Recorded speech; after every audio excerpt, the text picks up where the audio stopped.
saacada 7 saac iyo bar inay helaan jeclahay ama xasuusto soo qubaystay oo banaanka iska fadhiyo daaradda marka waxaa jiray mid la yiraahdo aabade ilaah u haysto waytay yarkaas marka xariifta janno allah waa ka waraabiyo yarkaas ay yimid wuxuu ugu yiri niyo war ma haysaa may heblaayo hebelkii asiga ahaa aaba hadda isla baxsadeen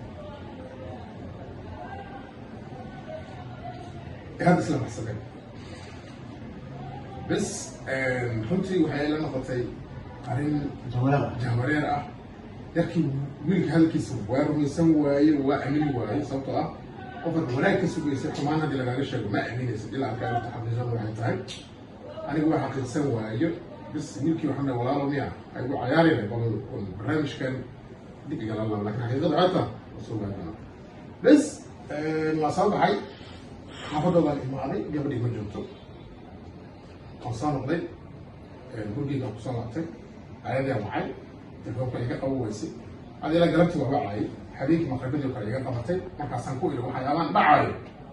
maxay yihiin maxaana ka jira markaas igu tiri xaqiiqa waay تصل لوعدي مركا لكن قف جاها يا تمرتي مركا سابلاوني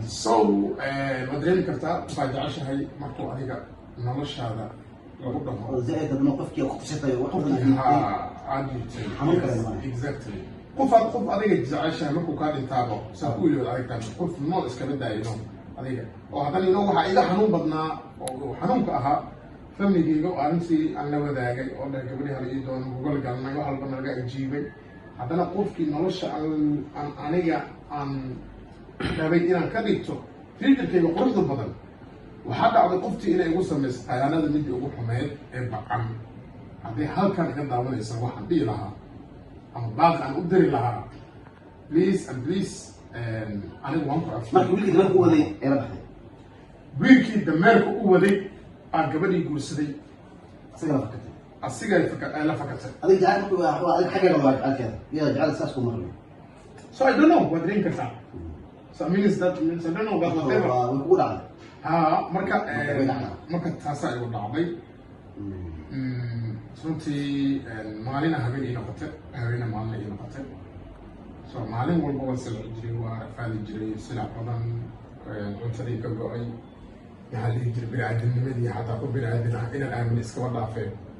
maradan ku jiro aan wato waa aamini waayo okay marka abeeda ma harkii wax maxay leedahay oo jawaab ah markii dabcan kul hore markii gabadha inay wiilkaan ay isguursanayeen qof u qalqaliyo adeerkeeda u qaba adeerkeeda anay la marmin gabadha wiilkaan uu la rabay sababta wiilkan waa caawin jiray kala walba garabkan u tagnaan jiray okay odaygaa imaaday odaygii wuxuu ka imaaday safarkii aan soo noqday kula sheekada inuu ka dambeeyo walaalkiisa ogaay markuu walaalkiisa ogaaday inuu sheekada ka dambeeyo oo xaqiiqsaday dee labadii laba hore isku dhacay odaygii aniga lagu soo laabtay wuxuu yiri wiilkeyga miya arrintaasaa dhacday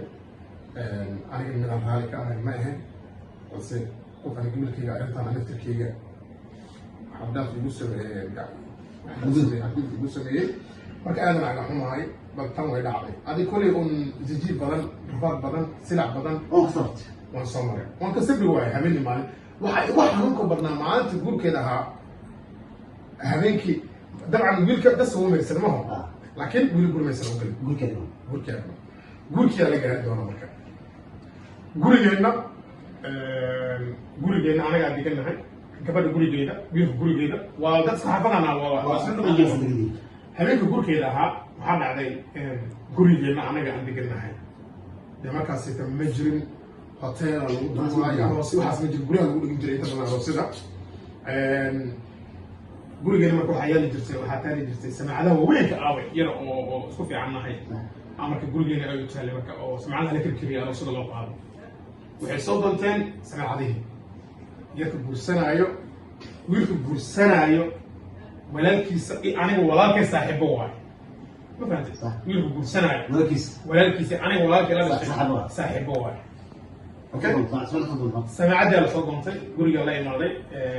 سماعدي كذب wiilkii laba xabay xayeen samada aan la sii qaaday guriga xisiiyay guriga lagu duubay laakiin guriga kale waxaa lagu duubay meesha uu xaflad maxaa guriga oo kasoo fiican waxa uu duubay okay samada meesha geelay waxaa dhacday in anigoo samada meesha geelay oo asxaabtii marka aad soo ogtay inuu arooskeedii waa dilansana inuu arooskeedii waxa arooskeedii iyadoo ah macnaha waxaan iska raadinaya bini'aadanimo iyo farxad qalbiga laakiin way xanuunaya bal marka iscilin waayo waxay tahay waxaan arkay samcaddii markaan geenay waad dareemi kartaa markii meel bisharada ka jirto dad bulsho badan ay imaanayso kadib saas markay dhacday samacadii wixii meesha la dhigay aniga meeshaan joogay kursi meesha dj-kiisa fadhiyey waxaa dhacday ayadoo nashareer wada kulli saaxiibteeda u sheegta la marayna aroosku joogaan soo dhan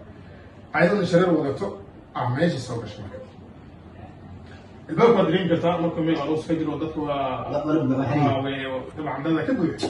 ما هي سوء سكت والله العظيم انا قلنا هذا كنت لهن مركز صار سوء سكتي درينكينج كان ترى من عيد امام انا شهادة ان شاء الله بس